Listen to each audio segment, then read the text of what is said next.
Terima kasih Anda masih bersama kami dalam Berita Satu Sore. Pemirsa, Polda Metro Jaya hari ini menggelar rekonstruksi penganiayaan terhadap David Ozora. Ya, dalam rekonstruksi ini para tersangka dan pelaku akan memerankan berbagai adegan. Dan berikut kita simak pernyataan dari Direskrimum Polda Metro Jaya Kombes Pol Hengki Haryadi.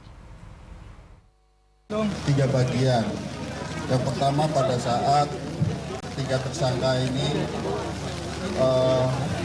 ada satu sampai menjemput dan lain sebagainya di dalam mobil. Nah, ini klaster yang pertama. Kemudian yang kedua pada saat penganiayaan itu terjadi nanti agak ke tengah rekan-rekan maju lagi. Ya, jadi kita akan berikan kesempatan buat di sini, Pak.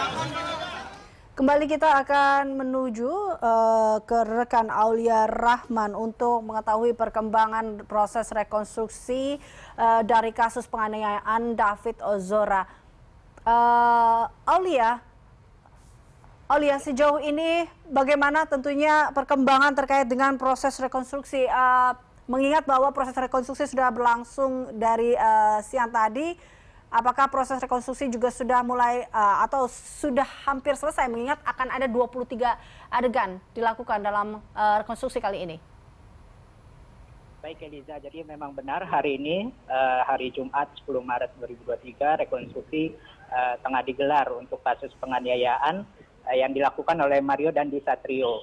Dan hingga pukul 5 tepat ini, sekitar pukul 5 ini, sudah ada beberapa adegan yang dilakukan dalam agenda rekonstruksi kali ini. Beberapa diantaranya dari pantauan kami di lokasi, yaitu pertama ketika Mario menjemput AG bersama dengan Shane, lalu kemudian berangkat menuju lokasi tempat David Ozora berada, yaitu yang juga merupakan titik rekonstruksi di Green Permata Residence.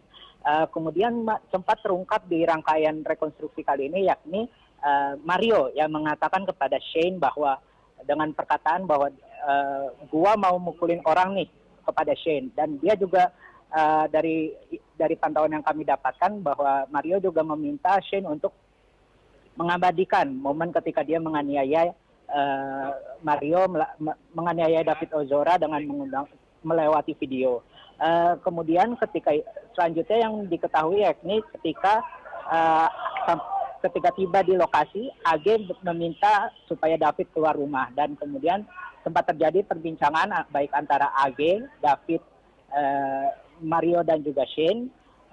Lalu kemudian terjadi peristiwa penganiayaan yang dialami oleh David Ozora, di mana sebelumnya Mario sempat menyuruh David untuk push up 50 kali. Namun demikian yang bisa David lakukan ketika itu cuma 20 kali begitu, Eliza. Dan juga kami mendapatkan informasi bahwa baru saja adegan penganiayaan ini sudah dilakukan dalam rangkaian rekonstruksi kali ini. Eliza.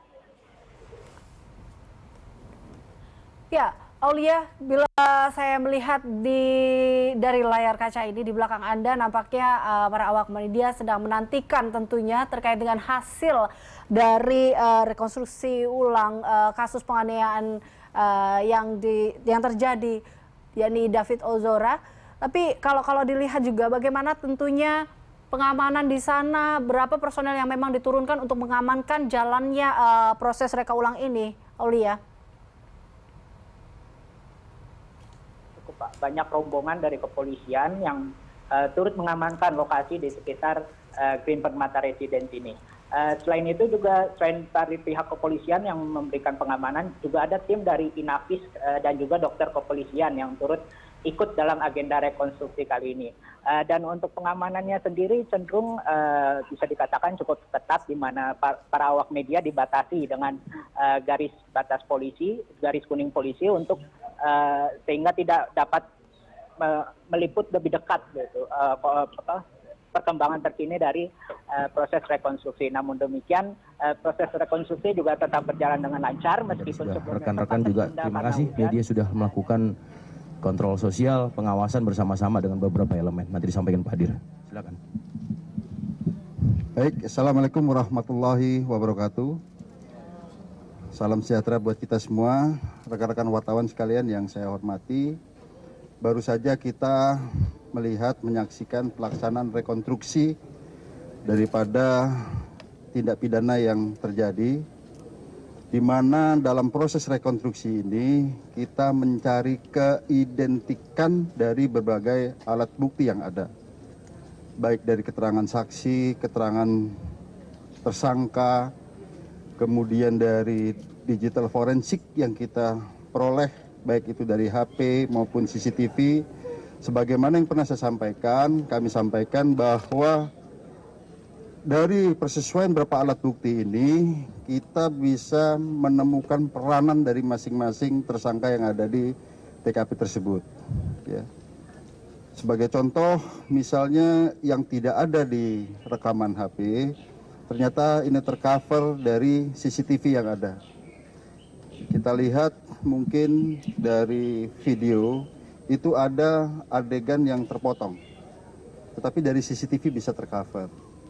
Kemudian dikuatkan dari keterangan tersangka maupun saksi.